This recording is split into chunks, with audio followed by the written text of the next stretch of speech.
Fotosenėjimas tai priešlaikinis odos senėjimas, kuriam daugiausia įtakos turi UV spinduliuotė.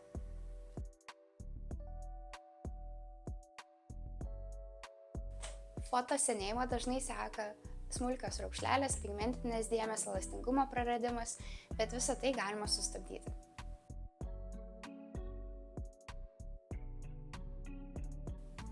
Papildomai odai apsisaugoti galima padėti atliekant aparatinės procedūras arba kosmetologinės.